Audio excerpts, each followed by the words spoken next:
Hello and welcome to the Vibrant Health Show. Today we're going to do some fun Q&A. So if you're popping on, ask some questions in the comments. I'm going to keep my eyes out. I have a few people who have asked questions already, so we'll get started with those. But what I want to do is every maybe couple months or so, give a space where you guys can ask just things that you've been thinking about. So I think oftentimes you'll hear about something and you're wondering is that even really good? Or is there any weight to that? Or is that just kind of nonsense? Or especially in the health and wellness realm, there's so much stuff out there. Some's great, some's terrible. So I want to give you guys a space to ask those questions. So often, like I said, probably every month or two, we'll put a post up where you guys can just put those questions in there, dump them out, and then I'll answer as many of them as I can.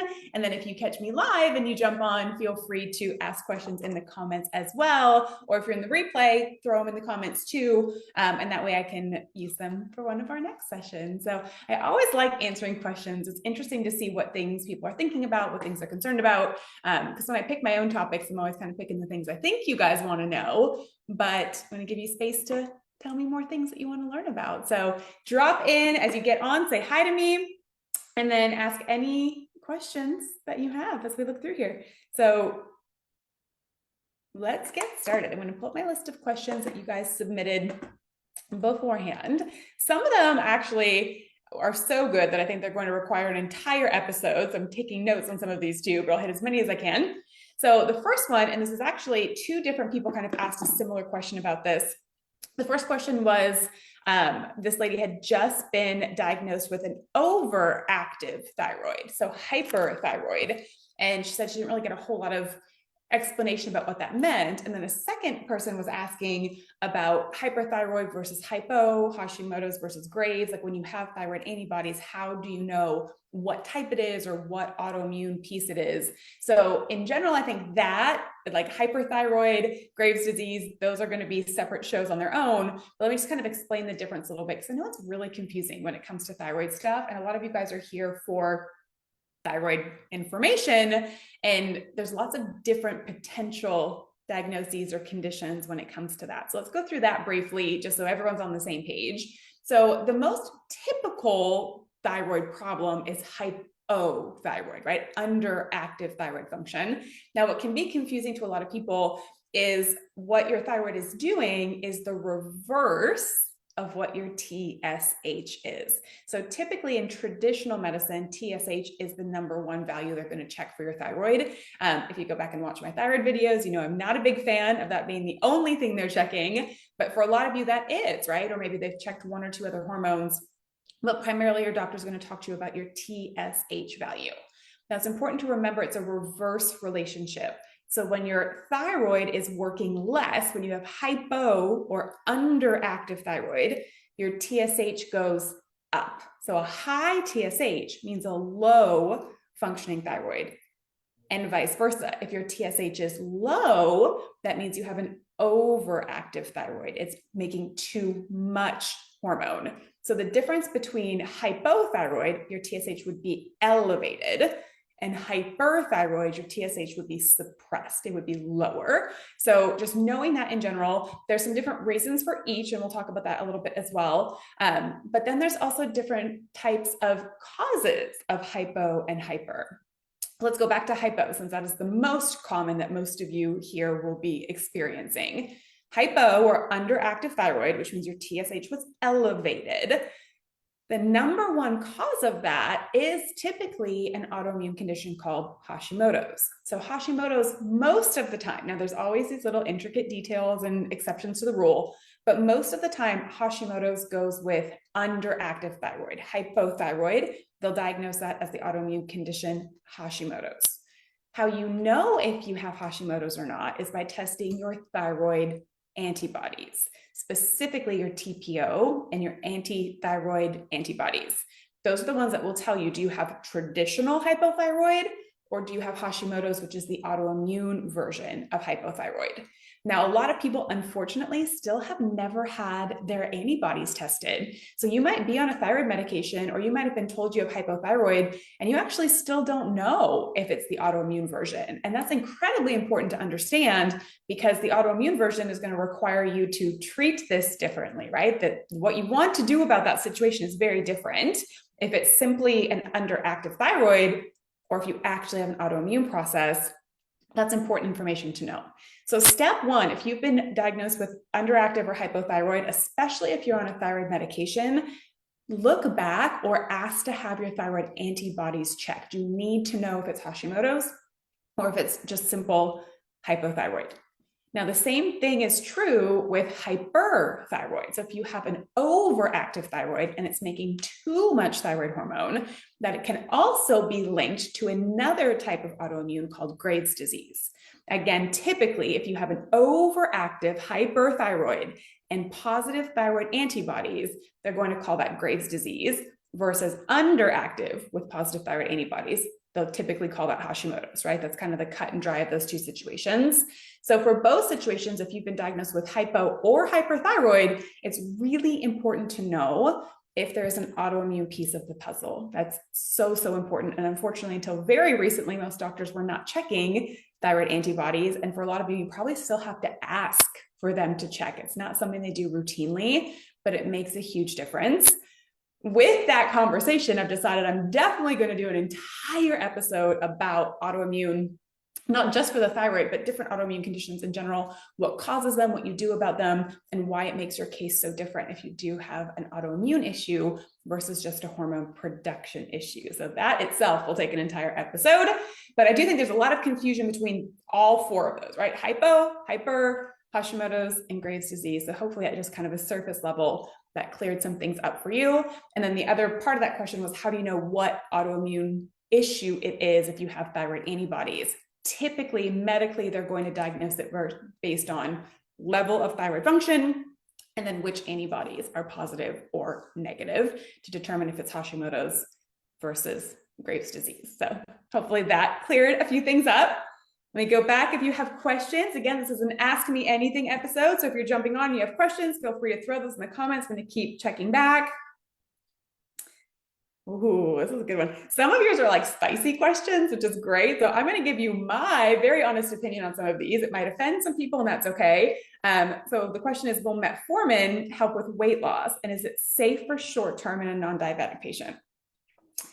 Personally, I very much feel like it is not safe short-term for a non-diabetic patient. I know this is kind of all the rage, and there's different versions of metformin being given out specifically for weight loss, but holistically, as a holistic practitioner, I fully believe that you cannot force one system without affecting the others, right? We are not compartmental. We are not just, blood sugars over here and then insulin over here and adrenals over here and hormones over here. All of those systems talk together. And especially with metformin, if you look up some of the side effects of metformin, there is some major stuff as far as liver, adrenal function, what it's doing for hormone levels. There's major impact on a lot of very important systems in the body when you're on metformin. Now, that doesn't mean some people who really need it, right? For diabetes, it's not necessary sometimes, but it certainly is not something that should be done electively, and in my opinion, not for weight loss, right? Could it work, right? Would it maybe get you some short-term weight loss? Sure. But then what happens when you come off of it and you've just artificially changed your blood sugar regulation and your insulin resistance, and then you come off of it and you have these swings? There's going to be adaptations in the body, and typically those don't end well because it was just too forceful for the system. So I personally do not recommend that, and I don't think it's something that is safe, even short-term. You're going to have some other effect in the body, and it's just not worth the risk. So I know that's not what everyone wants to hear right now, because they love the fact that it could potentially help with weight loss, but I stand by the fact that I do not believe that is a safe option. Yes, absolutely. It's all over social media. That's the thing. Excellent. Okay. The other question, let me pull back up my email. I have several of these in here. Oh, this is a good one. Sensations in the throat for swallowing in your neck, feeling swelling when you have a thyroid issue, which a lot of times are kind of pushed off or not really addressed by traditional doctors when you're having those sensations, especially if you don't necessarily have nodules or they're not seeing anything on, maybe they did an ultrasound or maybe they did other imaging and they're not seeing any major reasons for that. But it is actually really common to get either a hard time swallowing, feeling like you need to clear your throat. And sometimes it is because of the actual enlargement of the thyroid. That can happen. So like if your thyroid feels enlarged, if you've never done this, let's do it together. So to find your thyroid, kind of go where your chin is, and then you're about 3 fingers down, and that's where your thyroid sits. And it kind of has like a butterfly shape on both sides. You can kind of feel. Now, what you don't want to feel is a lot of tissue on either side. That would typically mean there's an enlargement. Now, don't freak out if it is. Sometimes it's just some swelling. It's not a huge deal, but it's good to kind of know if you can feel it or not. Now, if you can't feel actual swelling, but you are still having problems with throat clearing or swallowing, what I find is the same things that can create thyroid problems, like Epstein-Barr virus or bacteria or yeast or parasites, and we'll talk about that a lot more, they get lodged in the thyroid and they get lodged in the throat. So more often it's an inflammatory or a histamine response inside the throat from whatever pathogen, agent, inflammatory problem has probably started your thyroid condition to begin with. And usually that's more the cause of that sensation. So a lot of times I'll encourage people to use something like quercetin or nettles, or like something that's a histamine calmer, and use that for several days and see if it reduces that sensation. If it does, it's probably more of that histamine response that you're feeling in the throat. If it doesn't help, then, investigating and seeing if there's actual tissue swelling in there or inflammation that's making it, obstructing your ability to swallow. But more often than not, I find that it's like a response inside the throat and the thyroid. So trying something that helps calm those histamines would be a great place to start. And then if that doesn't help, I think some imaging would be important to see if there's true swelling. The next question is, someone was recently put on testosterone for low testosterone, but told she doesn't need to take estrogen at the same time. And when she Googled it, there was a lot of differing opinions. So I am incredibly particular when it comes to hormones. There is not 2 people that will get the same recommendations for hormones because it all comes down to your patterns. How does your body metabolize hormones? Which is why you can have one lady go and do testosterone pellets and loves it, thinks it's the best thing ever. You can have somebody else who had a very similar blood level of testosterone, do pellets and feels horrible, gets all of these mood issues, gains more weight than she loses. They got the same treatment and their blood labs could have almost looked exactly the same. But how you metabolize it is completely different, which is why I don't advocate for blood hormone testing as your first time you get labs. Now, I do use blood hormone testing for follow-ups to look at different things. There's some relevance to it for sure.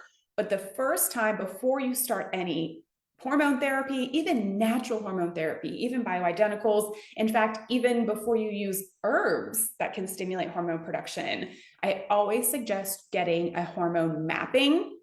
So the one that I prefer is called the Dutch test. I talk about it all the time. If you go back to any of my videos, I'm sure I've talked about it. But the hormone mapping is done through urine. So not only do you see your hormone levels, but you get to see how your body metabolizes your hormones. So you might be somebody who your testosterone is metabolizing to estrogen beautifully, and getting a little bit of testosterone increase is going to filter down and make the right types of estrogen, and you're good.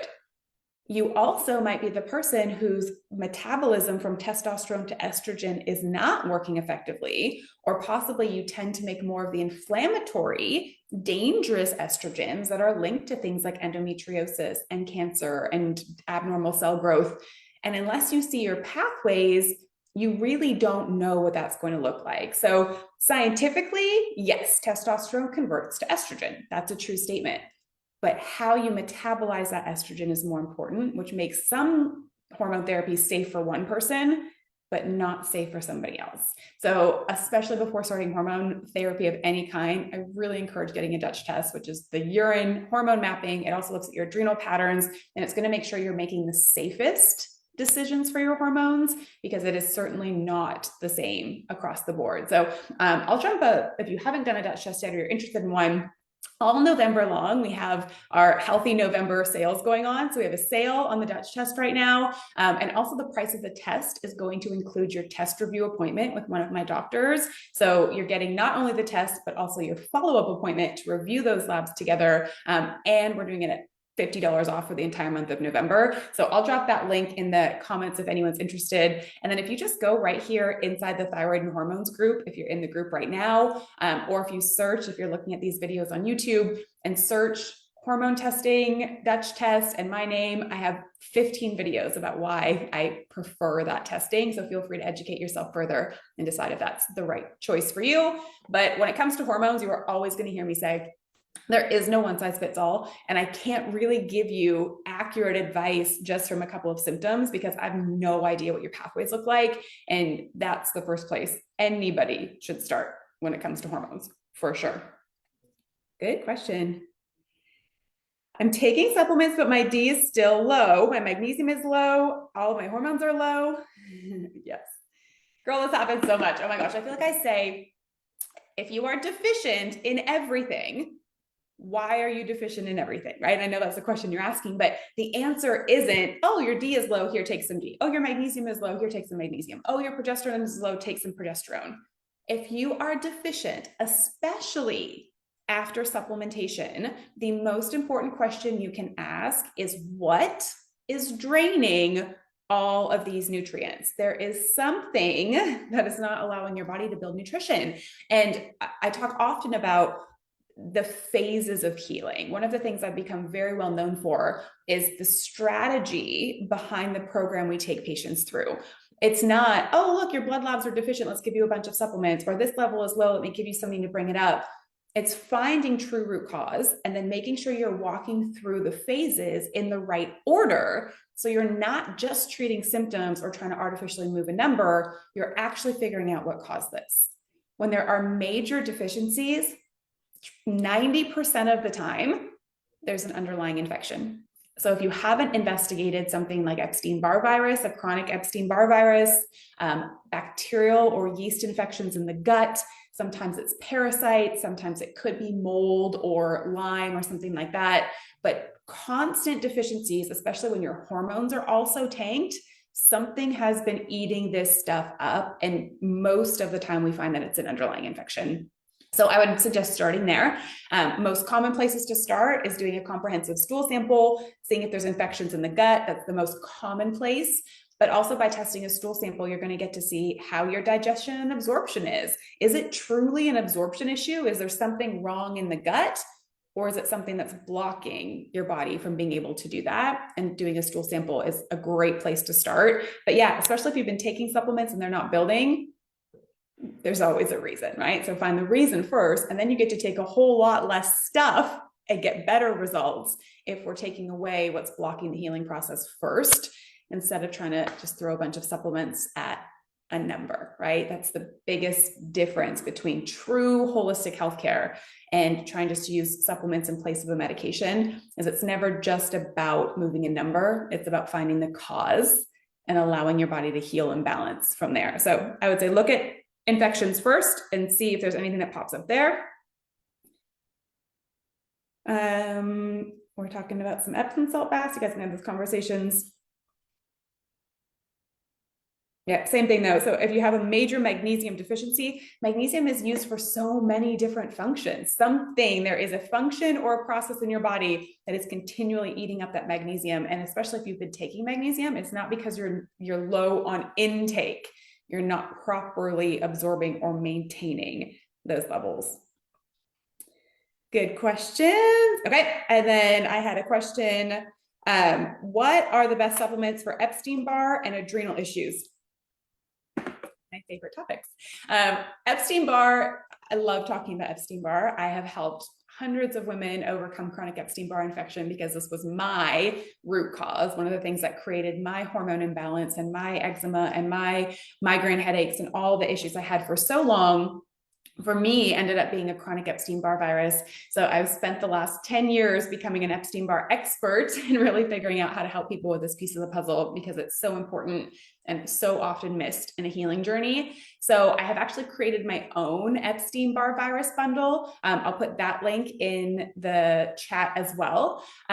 It's a great place to start. Now, when it comes to Epstein-Barr, there are layers, there are things you're going to want to deal with, but a perfect starting place is weakening the virus and strengthening the immune system. So the things that I've paired in my Epstein-Barr bundle, one is called monolaurin, and it has some other like immune boosting herbs in with it. But monolaurin is antiviral, but it's also antifungal, antibacterial. It helps get rid of pathogens without destroying the gut.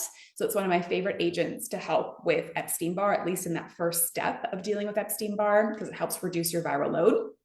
The second thing I put in there is lysine. Lysine is well researched and well documented to help reduce your viral load. It's great for any viruses, cold and flu viruses. It's great if you get cold sores. It's great for herpes viruses. It's wonderful for Epstein-Barr virus. Again, just really helps break down the virus so it can easily be removed from the body. It also has other great benefits like blood sugar balancing. It's anti-inflammatory. It does lots of very cool things. So I like to pair lysine with monolaurin.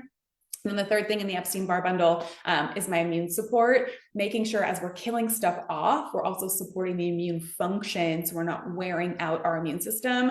So it's full of beautiful things like echinacea and beta-glucans and reishi and chaga and things that are well researched and well documented to help support the immune function. So those three things are what comprise the Epstein-Barr bundle. Again, for November, if you're watching this in November, all of my bundles on my store are 20% off for our Healthy November. So now would be a great time to grab any of those. Single products are 10% off and bundles are 20% off. So I'll drop those links below so you guys can look around and grab some stuff while they're on discount. But the Epstein-Barr bundle, so many people say they feel a tremendous difference in their health when they take that bundle because it helps reduce a lot of what's blocking your body from being able to heal. And I chose things that are safe, whether you have Epstein-Barr or not. Most people have some type of viral load, right? We have viruses from having chickenpox that are stuck in our body, right? The chickenpox virus that becomes shingles gets lodged in your nerve roots. A lot of people have been exposed to Epstein-Barr or have different forms of the herpes virus, or parvovirus is actually really common. So even if you aren't positive if you have Epstein-Barr or not, I do think you should test it because I love testing, but the bundle would be perfectly safe to take. It's just a great immune system support in general. It just happens to work really, really well if you have a viral load. So I love that bundle. I do it for myself twice a year just because I want to make sure I'm keeping my viral load low. I'm making sure nothing's popping back up that could create issues. I put myself back on that protocol twice a year because I love it. So for Epstein-Barr, that is my number one suggestion. And then for adrenals, I have tons of videos specifically about adrenals. I talk a lot about that, but the safest thing to start with when it comes to adrenals is supporting some adaptogens like ashwagandha, and then also making sure that you're incorporating the neurotransmitters as well, because your adrenals make cortisol for stress, but there's also neurologic tissue and things that create your neurotransmitters. And when you support both of them at the same time, you're going to get the best results for your adrenal glands. So I also have a stress management bundle that has one for each. It has a brain and neurotransmitter support called Joyful, and then it has the ashwagandha adaptogen called Powerful. So those two combined are my favorite, just general adrenal support. Again, if you don't have testing, that would be a great place to start. But when you test your adrenal pattern, you get to see much more specific things that you'd want to address. Different agents might be better for different people, but the stress management bundle is a perfect starting place. Again, that I feel like is relevant for everybody. Everyone can use stress management. Everyone can use mood support. Everyone can use adaptogen support. And that's a really beautiful place to start. So both of those bundles are 20% off right now. I'll make sure I drop those links in here. Great questions. What else do we have? If you have questions, drop them in. The Epstein-Barr bundle takes about 60 days to get through. At certain dosing, you can take it in a shorter amount of time. So however long it takes to finish it out, that amount of time, but it's usually about between 30 and 60 days, and then doing it that twice a year. Good questions. And then I think it was also you that asked about sugar substitutes. So when you're switching over from things like cane sugar and processed sugar, and you're switching to healthier sugars like maple syrup and more organic sources and more natural sources, how much is too much? I still use those pretty sparingly, right? Even the healthier ones like stevia and xylitol, even though they're better, they do still have some impact on the body. In fact, xylitol can have a little bit of like GI upset if you use too much of it. It's still very natural. We use it in baking, but none of those are things I try to use every single day. I try to use it if I'm baking or if I want to add something. But even like maple syrup and honey, I'm not using large quantities every single day. Maybe a couple of tablespoons, and even that would be about max, but sparingly. There's very few things that require us to add that much sweetness to them, other than if you're trying to make like a gluten-free healthy recipe or it's called for. But I would keep most of those things as minimal as possible. Couple tablespoons per day maximum, and then even trying to go a few days between using it. You don't want to overdo it, because even though they're healthier, you are still getting blood sugar spikes. You're still creating that kind of imbalance in the pancreas and in the liver to have to deal with the glucose, even if they're more natural sources. So you can use them, but truly try to use them pretty sparingly. And I say same goes for stevia and xylitol. They have a little bit more wiggle room because they don't create those glucose spikes, but you don't want to be using them ongoing all the time, multiple times a day. So reining that in would be ideal. Good questions. Oh, Sharon, let me read it. That's its own. She says, why does the body not convert T4 to T3? That is its own episode, 100%. So conversion of any hormone always relies on how well that pathway is functioning. And really, it always comes down to what's blocking it. And main things that block conversion of T4 to T3, cortisol and stress hormone, any infections, if we have insulin resistance, if there's anything blocking cell function. I mean, there's so many reasons for that, but primarily it's adrenal function, cortisol, and inability for the body to convert down that T4 to T3 pathway. For most people watching, that's probably way too deep in the thyroid conversation. So we'll have more videos starting more basic and then leading up to that. But it's looking at all the function. And a lot of times it's decades of things and patterns that have built up in our body, and your body adapts to everything. I think what we always forget is your body is so smart. It is going to adapt to all the crap we give it, right? Most of us, myself included, have not been kind to our bodies for decades, right? Think of all the crappy foods you ate, all the bad choices you made, all the inflammation you've had, all the terrible skincare and makeup products we used, all the stuff we do to our hair. Think of all the things you've done to your body. For me, for 40 years, all the things I've done to my body, it had to adapt to all of that. It had to make new pathways. It had to speed up some pathways. It had to slow down some pathways. And we're very quick to be upset when our body does something like, why are my adrenals off? Or why are my hormones off? Or why is my body not converting T4 to T3? It adapted. It had to protect you for all the things you've done for decades. Understanding that and being thankful that your body had a mechanism where it could protect you instead of converting all of this T4 to T3. And then all of a sudden, and this is in any situation, I'm just using your example. And then all of a sudden, what if that extra T3 was the thing that allowed you to proliferate more virus and make you sicker?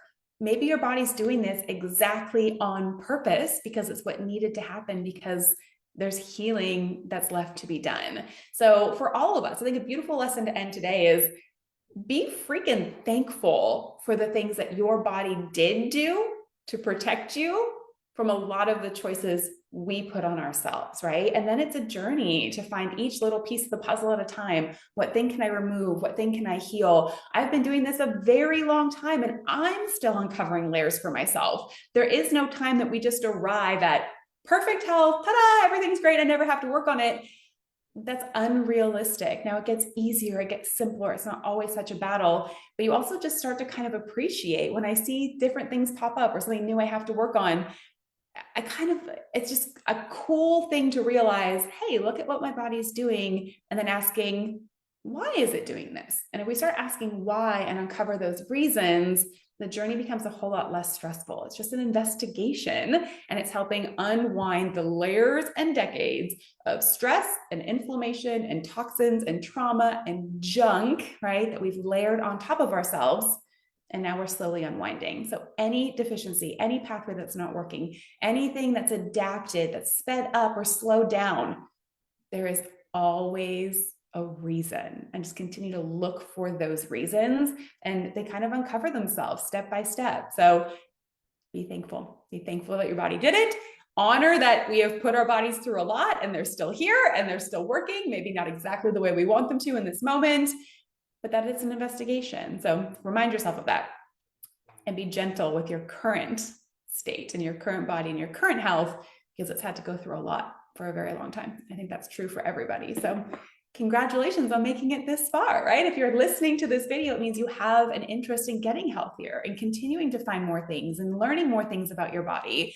And I think that's such a beautiful place to be. So just keep showing up, keep doing the changes, keep putting the work in, keep asking questions, and allowing your body to continue to heal itself, because it can. Your body can heal, your body will heal, but it's not always fun or fast or simple. It's a lifelong process to continue to be kinder and gentler to ourselves and get more and more healing as we go. So hopefully that resonates with some of you guys out there. Anything I mentioned, I'm going to go right now and drop the links to all of these products and things in the links so that you can look at that. Remember, all of our testing kits are on sale for November. All of my product bundles are 20% off.